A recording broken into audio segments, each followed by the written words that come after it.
सोचो अगर हमारी इस दुनिया में सिर्फ 3 या 4 आयाम नहीं बल्कि 5 आयाम होते। एक ऐसी जगह, एक ऐसा डायमेंशन जो बिल्कुल हमारी आंखों के सामने है, हमारे चारों तरफ मौजूद है, पर हम उसे कभी देख नहीं सकते। एक ऐसा अदृश्य रास्ता जो शायद इस पूरे ब्रह्मांड के सबसे बड़े रहस्य को सुलझा सकता है। भौतिक विज्ञान यानी फिजिक्स का हमेशा से एक ही सबसे बड़ा सपना रहा है, एकीकृत क्षेत्र सिद्धांत या यूनिफाइड फील्ड थ्योरी की खोज करना।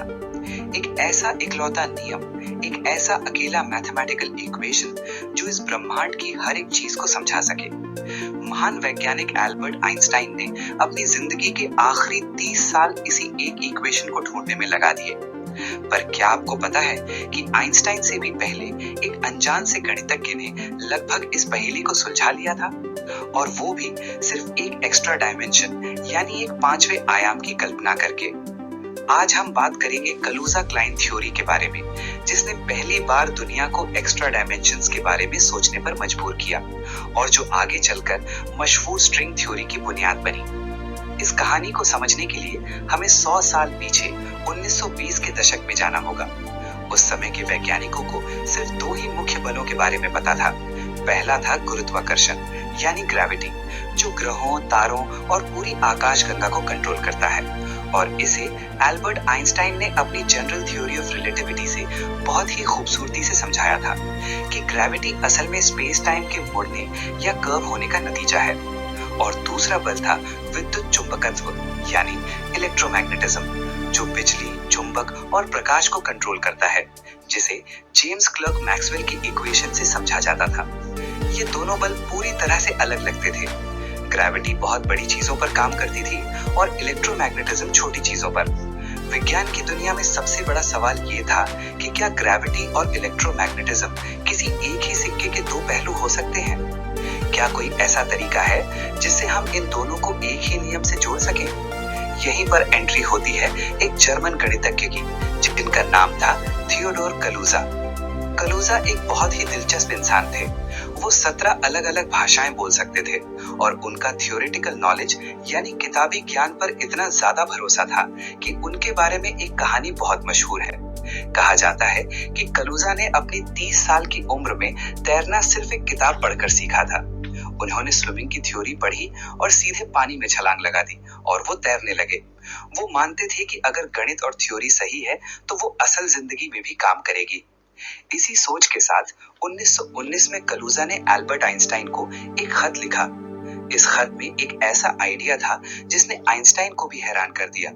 कलुजा ने कहा कि आइंस्टाइन की ग्रेविटी की थ्योरी एकदम सही है, पर वो सिर्फ 4 डायमेंशंस यानी लंबाई, चौड़ाई, ऊंचाई और समय में काम करती है। कलुजा ने सोचा कि क्या होगा अगर हम गणित में एक और स्पेशल डायमेंशन यानी एक 5th डायमेंशन को जोड़ दें।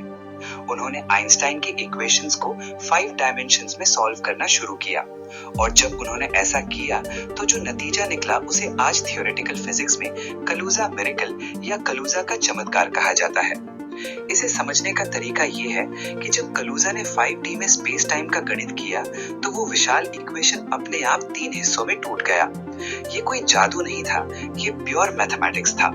पहला हिस्सा बिल्कुल वैसा ही था जैसे हमारी 4D दुनिया की ग्रेविटी यानी आइंस्टाइन की ग्रेविटी, लेकिन जो दूसरा हिस्सा था वो हूबहू मैक्सवेल के इलेक्ट्रोमैग्नेटिज्म के इक्वेशंस जैसा था, और तीसरा हिस्सा एक नया स्केलर फील्ड था। इसका सीधा मतलब क्या था? इसका मतलब ये था कि प्रकाश, बिजली और चुंबकत्व यानी इलेक्ट्रोमैग्नेटिज्म कोई अलग बल नहीं है। इलेक्ट्रोमैग्नेटिज्म असल में सिर्फ गुरुत्वाकर्षण ही है, लेकिन ये वो ग्रेविटी है जो उस अदृश्य 5वें आयाम में काम कर रही है। हमारी 4D दुनिया में जो चीज हमें बिजली या प्रकाश की तरह दिखती है वो 5D दुनिया में स्पेस टाइम की लहरों के अलावा और कुछ नहीं है। ये इतना खूबसूरत आइडिया था कि आइंस्टाइन भी इससे बहुत प्रभावित हुए। पर फिर एक बहुत बड़ा सवाल खड़ा हो गया। पर क्या आपने कभी ये सोचा है कि अगर वाकई में एक 5वां आयाम है तो हमें वो दिखाई क्यों नहीं देता? हम उसमें आ जा क्यों नहीं सकते? आइंस्टाइन भी इसी बात से परेशान थे और इसलिए उन्होंने कलुजा के पेपर को पब्लिश करने में 2 साल लगा दिए। इस सवाल का जवाब देने के लिए 1926 में एक और महान भौतिक विज्ञानी सामने आए, स्वीडन के ऑस्कर क्लाइन। ऑस्कर क्लाइन ने कलूजा की थ्योरी में क्वांटम मैकेनिक्स का तड़का लगाया। क्लाइन ने कहा कि ये पांचवा आयाम हमारी लंबाई, चौड़ाई या ऊंचाई की तरह अनंत नहीं है, बल्कि ये बहुत बहुत ही छोटा है और ये अपने आप में ही गोल मुड़ा हुआ है, rolled up in a small circle. इस कंसेप्ट को फिजिक्स में कंपैक्टिफिकेशन या सिकुड़ना कहा जाता है। इसे एक बहुत ही आसान उदाहरण से समझते हैं, द गार्डन होज एनालॉजी। सोचो, अगर आप एक बगीचे में रखे पानी के पाइप यानी होज को बहुत दूर से देख रहे हैं, तो दूर से देखने पर वो पाइप आपको सिर्फ एक लकीर जैसा लगेगा, यानी वन डायमेंशनल, जिसमें सिर्फ लंबाई है। लेकिन अगर आप उस पाइप के बहुत करीब जाएं या मान लें कि आप एक चींटी हैं जो उस पाइप पर चल रही है, तो आपको दिखेगा कि उस पाइप की एक गोलाई भी है, एक 2D सर्कुलर सरफेस भी है। क्लाइन का कहना था कि हमारे ब्रह्मांड का हर एक बिंदु यानी एवरी पॉइंट इन स्पेस असल में एक पाइप की तरह है। 3D स्पेस के हर छोटे से छोटे हिस्से में एक पांचवा आयाम गोल रिंग की तरह मुड़ा हुआ है, पर वो रिंग इतना छोटा है, एक एटम से भी करोड़ों गुना छोटा, कि हम उसे महसूस ही नहीं कर पाते। जैसे पृथ्वी गोल है और अगर आप एक दिशा में चलते रहें तो वापस वहीं आ जाएंगे, वैसे ही अगर कोई कण इस पांचवें आयाम में चले तो वो तुरंत घूमकर अपनी जगह पर वापस आ जाएगा। क्लाइन ने अपनी थ्योरी में एक और कमाल की बात बताई। उन्होंने बताया कि चार्ज यानी इलेक्ट्रॉन का नेगेटिव चार्ज असल में क्या होता है। जब कोई कण इस गोल मुड़े हुए पांचवें आयाम में गति यानी मोमेंटम करता है, तो वो गति ही हमारी 4D दुनिया में हमें इलेक्ट्रिक चार्ज के रूप में महसूस होती है। और क्योंकि ये पांचवा आयाम एक बंद घेरा है, इसमें लहरें सिर्फ एक खास आकार में ही बन सकती हैं। इसी वजह से दुनिया में चार्ज हमेशा फिक्स मात्रा में होता है, जिसे हम चार्ज क्वांटाइजेशन कहते हैं। तो क्या कलूजा क्लाइन थ्योरी ही थ्योरी ऑफ एवरीथिंग थी? क्या हमें सब कुछ समझ आ गया था? लेकिन हर अच्छी कहानी में एक ट्विस्ट होता है। इतने खूबसूरत गणित के बावजूद ये थ्योरी असल दुनिया में फेल हो गई। फेल होने के कई कारण थे। पहला था द मॉड्यूलाई प्रॉब्लम। गणित के हिसाब से इस पांचवें आयाम का जो आकार या रेडियस था, उसे स्थिर रखना नामुमकिन हो रहा था। वो या तो सिकुड़कर बिल्कुल खत्म हो जाता या फिर एकदम से अनंत तक फैल जाता। दूसरा कारण था कि जब वैज्ञानिकों ने इस थ्योरी से एक इलेक्ट्रॉन के द्रव्यमान और चार्ज का अनुपात निकाला, तो वो असलियत से बिल्कुल अलग था। और आखिरी कील ताबूत में तब ठुकी जब 1930s और 40s में वैज्ञानिकों ने परमाणु के अंदर दो नए बलों की खोज की, स्ट्रॉन्ग न्यूक्लियर फोर्स और वीक न्यूक्लियर फोर्स। कलूजा क्लाइन की 5 डायमेंशनल थ्योरी सिर्फ ग्रेविटी और इलेक्ट्रोमैग्नेटिज्म को जोड़ सकती थी। इन नए न्यूक्लियर फोर्सेस को समझाने के लिए 5 डायमेंशंस काफी नहीं थे, इसलिए इस थ्योरी को दशकों तक भुला दिया गया। इसे बस इतिहास की एक नाकामयाब कोशिश मान लिया गया। लेकिन फिर 50 साल बाद विज्ञान में एक भूचाल आया, जिसने कलूजा और क्लाइन के आइडिया को राख से वापस जिंदा कर दिया, और वो था स्ट्रिंग थ्योरी का जन्म। स्ट्रिंग थ्योरी यानी रेशा सिद्धांत कहती है कि इस दुनिया के सबसे बुनियादी कण यानी फंडामेंटल पार्टिकल्स कोई बिंदु नहीं है, बल्कि ऊर्जा से बने हुए छोटे छोटे कांपते हुए धागे या स्ट्रिंग्स हैं। और मजे की बात क्या है, स्ट्रिंग थ्योरी का गणित 4 या 5 डायमेंशंस में काम ही नहीं करता।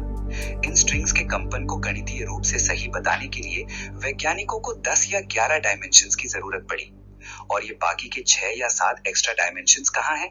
वो बिल्कुल वैसे ही सिकुड़े और मुड़े हुए हैं जैसे 1926 में ऑस्कर क्लाइन ने अपने 5वें आयाम के लिए बताया था। आज भी स्विट्जरलैंड के लार्ज हैड्रॉन कोलाइडर में वैज्ञानिक कलूजा क्लाइन मास टावर नाम के भारी कणों को ढूंढने की कोशिश कर रहे हैं। अगर हमें भविष्य में इनमें से कोई भी कण मिल जाता है, तो ये इस बात का पक्का सबूत होगा कि कलूजा क्लाइन और उनके एक्स्ट्रा डायमेंशंस का आइडिया बिल्कुल सही था। कलूजा क्लाइन थ्योरी भले ही अपने आप में एक थ्योरी ऑफ एवरीथिंग साबित नहीं हो पाई, लेकिन इसने इंसान के सोचने का नजरिया हमेशा के लिए बदल दिया। इसने हमें सिखाया कि जो बल हमें अलग अलग लगते हैं, वो शायद किसी अनदेखे आयाम में मौजूद ज्योमेट्री का ही हिस्सा है। आज के इस एपिसोड में बस इतना ही। अगर आपको स्ट्रिंग थ्योरी या इन अतिरिक्त आयामों के बारे में और डिटेल में जानना है, तो कमेंट के जरिए मुझे जरूर बताइए। अगर ये वीडियो आपको अच्छा लगा और कुछ नया सीखने को मिला, तो इसे लाइक और शेयर करना ना भूलें। अगर आप इस चैनल पर नए हैं, तो विज्ञान के ऐसे ही दिलचस्प रहस्यों को समझने के लिए सब्सक्राइब जरूर करें। मिलते हैं अगले एपिसोड में, तब तक के लिए नमस्कार।